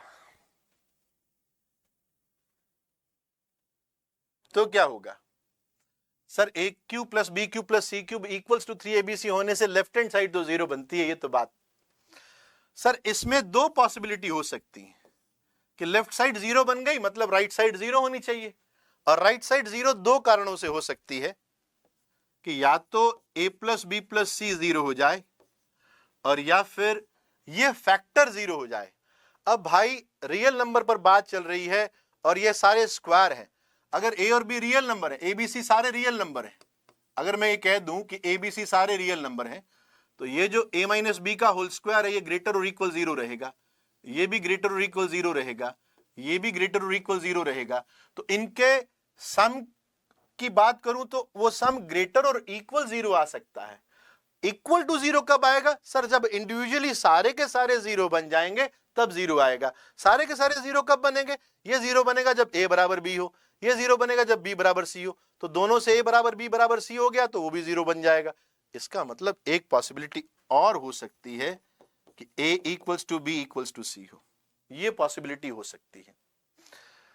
ए cube plus B cube plus C cube को 3abc यहां रख दे, लेफ्ट साइड क्यों 0 आ रहा है तुझे पता लग जाएगा।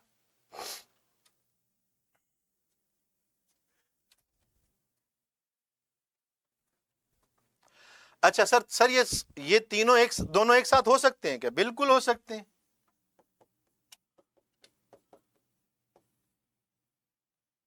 ए equals to B equals to C equals to 0 हो जाए तब हो सकते हैं। सही है ना? ये दोनों अलग अलग भी हो सकते हैं और साइमल्टेनियसली भी हो सकते हैं जब ए बी सी तीनों के तीनों 0 हो जाए। ओके, तो ये हो गई ये आईआईटी की फेवरेट एक, ये तीसरी वाली 11वीं वाली, ये आसान है। ए की पावर 4 प्लस ए स्क्वायर्ड प्लस 1। एक्चुअली क्या है, ऐसे एक्सप्रेशन कई बार आते हैं जिनके फैक्टर्स बनाने पड़ते हैं, ठीक है ना, इनके फैक्टर्स बनाने पड़ते हैं। देखो इसका फैक्टर कैसे बना सकता हूं, इस फैक्टर के थ्रू आप परफेक्ट स्क्वायर बनाना भी सीखोगे। इस फैक्टर के थ्रू आप परफेक्ट स्क्वायर को बनाना भी सीखोगे कि सर ए की पावर 4 प्लस 1 नजर आ रहा है, सिर्फ ये देख रहा हूं और ये देख रहा हूं। ध्यान से देखना बच्चों, परफेक्ट स्क्वायर कैसे बनाते हैं। मैंने ए की पावर 4 लिया और 1 लिया और मैंने कहा कि देखो इसको ऐसा लिख दो, ए स्क्वायर प्लस 1 का होल स्क्वायर। बस इन दोनों को देखते हुए, ए की पावर 4 एंड 1 को देखते हुए मैंने ए स्क्वायर प्लस 1 का होल स्क्वायर लिखा। इसका होल स्क्वायर मन में ओपन करता हूं, सर ए की power 4 plus 1 plus 2a square आएगा। सर आपके पास में तो प्लस ए स्क्वायर है, तो आप माइनस ए स्क्वायर लिखोगे तब बात बनेगी, तब जाके ये इसके बराबर आएगा। यहां तक तो बात समझ गए होंगे। अब जैसे ये बात समझे तो तुमको लग गया कि सर ये तो कुछ alpha square minus beta square का टर्म आ गया, तो इसको फर्दर मैं alpha plus beta A square plus 1 plus A and A square plus 1 minus A ऐसे लिख सकता हूं क्या? बिल्कुल लिख सकते हो। ये दो फैक्टर याद रखने हैं, है ना, A square plus A plus 1 and A square minus A plus 1। ये बड़े काम के रिजल्ट्स हैं। देखो क्या किया है मैंने, परफेक्ट स्क्वायर बना के ए की पावर 4 प्लस 1 को देखकर ए स्क्वायर प्लस 1 का स्क्वायर लिख दिया और मन में इसको ओपन किया कि ए स्क्वायर प्लस 1 का स्क्वायर क्या होता है, ए की power 4 plus 2a square plus 1 होता है। तो 2a स्क्वायर लगाया ना आपने, तो भाई आपके पास तो एक ही एक स्क्वायर था, तो आपको एक ए स्क्वायर सबट्रैक्ट करना पड़ेगा। फिर वहां से alpha square minus beta square read किया। अल्फा क्या है? ए स्क्वायर प्लस 1, बीटा क्या है? ए, तो ये अल्फा प्लस बीटा है, ये अल्फा माइनस बीटा है, यही है।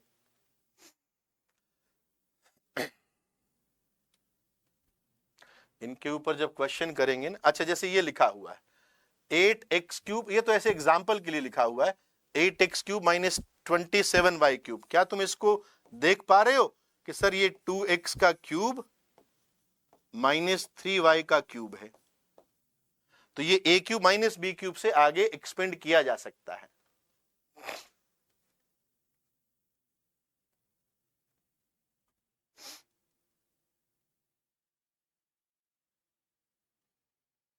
हाँ बिल्कुल बना सकते हैं, इसके आगे भी परफेक्ट स्क्वायर बना सकते हैं, बिल्कुल बना सकते हैं। तो सर ये A cube minus B cube से आगे फर्दर लिखा जा सकता है क्या? A cube minus B cube is A minus B, then A square plus B square plus A B. कुछ नहीं किया मैंने, 2x को a लिया, 3y को b लिया, a cube minus b cube का एक्सप्रेशन लिख दिया, ठीक है ना। अब इसके ऊपर ढेरों सवाल अपने पास में आने वाले हैं। एक छोटा सा कंसेप्ट ये भी बता दूं, अभी मैं मॉड के ऊपर ज्यादा बात नहीं कर रहा हूं, सिंपल सा डेफिनेशन दे रहा हूं कि मॉडुलस और एब्सोल्यूट वैल्यू क्या है, क्योंकि इसके बाद में अपने पास में बहुत सारे सवाल हैं, फिर सवाल ही सवाल हैं। तो तुम जब नेक्स्ट क्लास के अंदर आओ ना, तो इन चीजों को ध्यान में रखकर आना। ये जो पढ़ाया है ना, इसको एक बार अगर तुमको पता है तो बात ठीक है, पता है या नहीं पता है ये अगली क्लास में पता लगेगा, क्योंकि सवाल जब आएंगे कि कौन सी आइडेंटिटी यहां पर काम आएगी, कैसे मैं आगे क्वेश्चन के साथ में प्रोसीड करूंगा, वो बड़ी इंटरेस्टिंग बात है। कौन सी वाली आइडेंटिटी कह रहा है? a की power 4 plus a square plus 1। Perfect square बनाना आता है? परफेक्ट स्क्वायर कैसे बनाते हैं? जैसे मान लो ये दिया हुआ था a की power 4 plus a square plus 1, ठीक है ना। फैक्टर करना चाह रहा था, इसलिए मैं परफेक्ट स्क्वायर बनाना चाह रहा था। तो देखो कैसे करते हैं, कई तरीके होते हैं। इसमें मैंने जो किया मैं वो बताता हूं। मैंने a की पावर 4 को पकड़ा और इसको पकड़ा। मैंने कहा यार इसको a स्क्वायर का होल स्क्वायर लिख सकते हैं, है ना। अभी मैं a स्क्वायर को कॉपी कर रहा हूं, कुछ नहीं कर रहा, और इस 1 को मैं 1 का स्क्वायर लिख सकता हूं, ऐसा किया। फिर मैंने कहा यार देखो ये जो टर्म है a स्क्वायर का होल स्क्वायर, ये कुछ अल्फा स्क्वायर की फीलिंग दे रहा है, और ये जो टर्म है ये मुझे कुछ बीटा स्क्वायर की फीलिंग दे रहा है ना। ये ऐसी फीलिंग दे रहा है। बात समझ में आई? अब मैंने क्या किया, अब देखो यहां पर भी दो तरीके हो सकते हैं। एक कोई बोले कि सर आपने माइनस का क्यों लिया, चलो उसको भी एक्सप्लेन करते हैं कि सर ये अल्फा स्क्वायर और बीटा स्क्वायर की टर्म आ गई। अब आपके पास में दो पॉसिबिलिटी थी कि आप अल्फा स्क्वायर प्लस, या तो आप ऐसा लिखते कि alpha square plus beta square plus 2 alpha beta, आप ये लिखते, या एक पॉसिबिलिटी थी सर आप alpha square plus beta square minus 2 alpha beta लिखते, है ना। आपने ये वाली पॉसिबिलिटी क्यों चूज करी, वो वाली क्यों नहीं करी, या ये वाली क्यों करी, ये वाली क्यों नहीं करी? दिमाग में आता है ना कि परफेक्ट स्क्वायर तो दो तरीके से बना सकते थे। अब मैंने कहा कि चलो एक काम करते हैं, अभी इसको a स्क्वायर माइनस 1 का होल स्क्वायर लिखते हैं, ठीक है ना। अभी तो तुम इन दोनों टर्म को ही देख रहे थे ना, तो a स्क्वायर माइनस 1 का भी होल स्क्वायर लिख सकते थे, कोई खास बात नहीं थी। सही कह रहा हूं ना? प्लस का, एक मिनट, मैंने प्लस का लिखा, किसका लिखा है? a स्क्वायर प्लस 1, a की power 4 plus 1 plus 2a square, minus a square, सही है। अब मैं तुमको ना इसका लॉजिक समझा रहा हूं कि यार क्या कर सकते थे। अगर मैं लिखता a स्क्वायर माइनस 1 का होल स्क्वायर, तुम कहते सर ये जो बन रहा है ये a की power 4 minus 2a square plus 1 बन रहा है। बात सही है। सर आपको तो प्लस का a स्क्वायर चाहिए, तो माइनस का 2a स्क्वायर आ गया, तो फिर आप कहते सर इसको आप 3a स्क्वायर लिखिए। ये लिखना गलत नहीं है, लेकिन फिर इसके बाद में मैं आगे फैक्टर कैसे बनाऊं? How to make factors, how to make real factors. यहां मैं फंस गया ना, how to make real factors, तो मैं यहां फंस गया, ठीक है। इसलिए मैंने कहा कि यार माइनस वाला मत बनाओ, तुम इसको ना ऐसे लिखो, a स्क्वायर प्लस 1 का होल स्क्वायर लिखो। इससे क्या होगा, ये a की power 4 plus 2a square plus 1 बनेगा। आपको तो पूरा का पूरा a स्क्वायर चाहिए, आप तो 2a स्क्वायर ले आए, तो एक a स्क्वायर सबट्रैक्ट करना पड़ेगा ना। तो जैसे माइनस a स्क्वायर आया मेरे पास में, रियल फैक्टर बन गए। बात मेरे हिसाब से समझ में आनी चाहिए कि मैं ऐसे क्यों नहीं गया। यहां तक तो करेक्ट है, यहां तक तो मुझे कोई गलत नहीं कह सकता, यहां तक मैं करेक्ट हूं, लेकिन मैं फैक्टर कैसे बनाऊं, इसको याद रखने से क्या फायदा, ये तो सब लोग जानते हैं। तो फैक्टर बनाने के लिए मुझे alpha square minus beta square की टर्म में एक्सप्रेस करना पड़ा। हाँ, इसका फर्दर फैक्टराइजेशन नहीं हो पाएगा, इसका तो बन ही जाएगा कि सर ये तो बन ही गया, a square plus 1 plus a into a square plus 1 minus a, ये तो बन गया सर। तो इसलिए थोड़ा